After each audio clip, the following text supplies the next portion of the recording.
My name is Hamid. Today I'm working on this GE microwave, and this microwave is completely dead. I plugged it in, nothing was working. So when the microwave is dead, usually it's the fuse.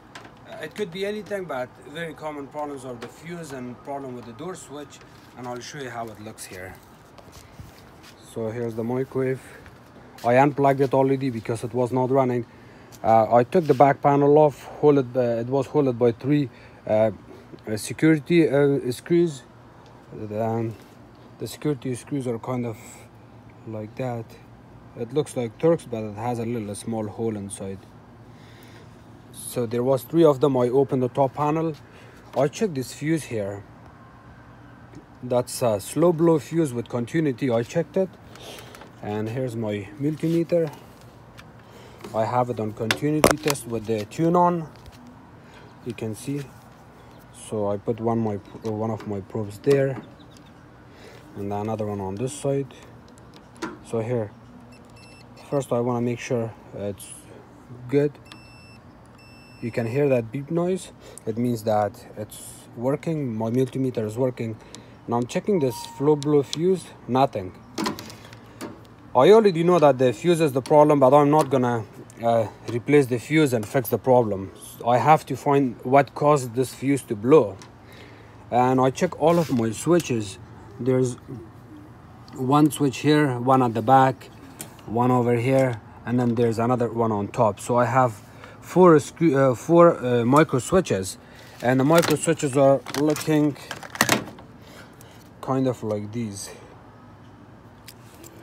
When you close and open the door, these switches are opening and closing, and the microwave runs after that. So you open the door, these little small hooks,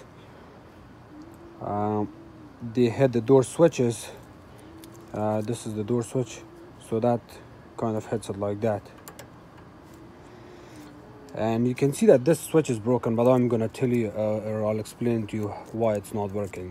So when you close the door, and then you would be able to use the microwave. So look at this micro switch.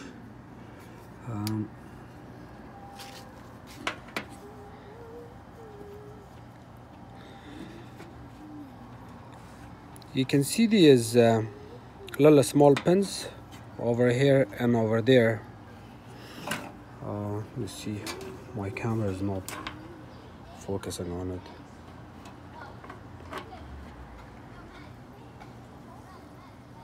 Okay, I'll get my flashlight.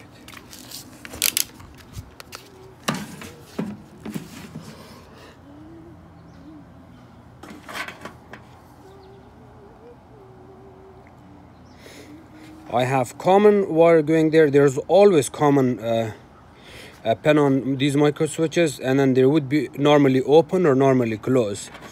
So on this one you can see that over there it says NO, up over there it says NC. So NO means normally open, NC means normally close. And when you are getting continuity test on your micro switch, there's a little small button. You see that? That's a small one. You'll see it. It popped out. It's held by a spring at the back, and that spring is broken, and that's why this switch doesn't come up again. You see that switch is supposed to push in and come back, release. When you release it, it should come up again. And I have a little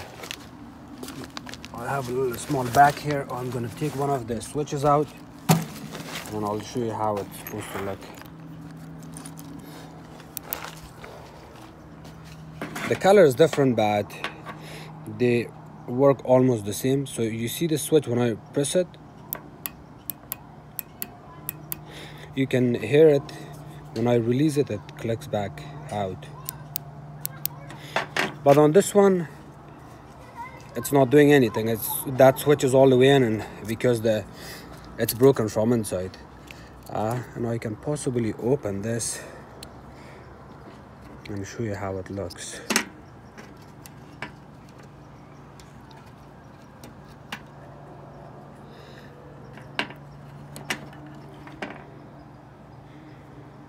You see that? That switch is supposed to release back. When you press it, it's supposed to come out again. So long story short, this switch is broken, and when these micro switches are breaking on these microwave, it causes the fuse to blow for the safety. And instead of control board blowing on these units, the fuse blows. And then if you know what you're doing, you're not gonna replace the fuse first. You're gonna check all your micro switches for continuity. And the way you're checking for continuity, each time you check the door switch for continuity, like one pin, light here,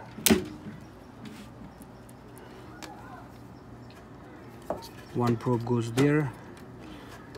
It's a very good idea to unplug one of these wires. They have a small tab. You press on the tab and then you can open this, you can take this wire out. If you don't press that little small tab, as you can see, there's the tab in here, that little small tab. Let's see, I can show you here. Oof.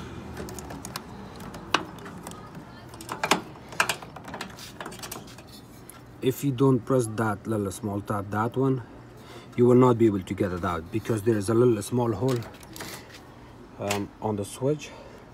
See that hole? That one.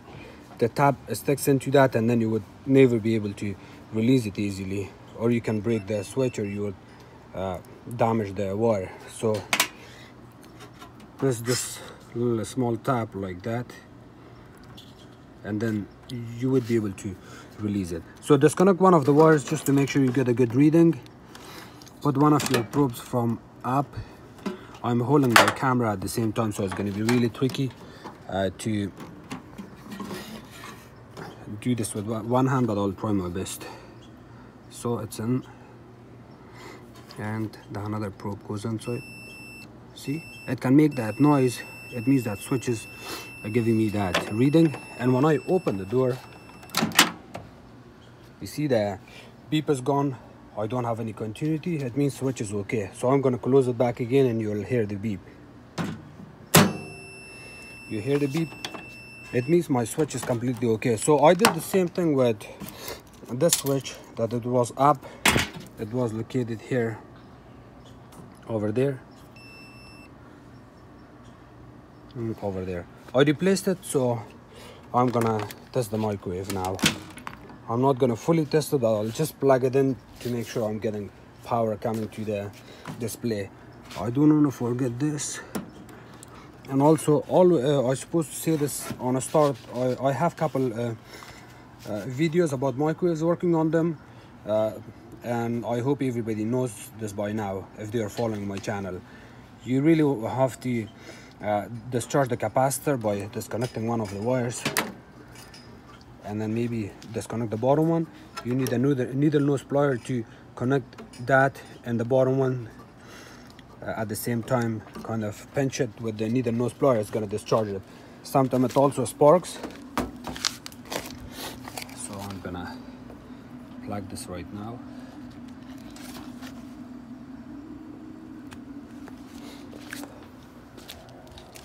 Nothing on the display yet, so check everything is okay here. Everything looks okay. Oh, I forgot to replace my fuse, that's why. Okay, so I'll unplug it again, and I'll find the fuse here. I'm gonna have to put the camera down a little bit for a couple of seconds.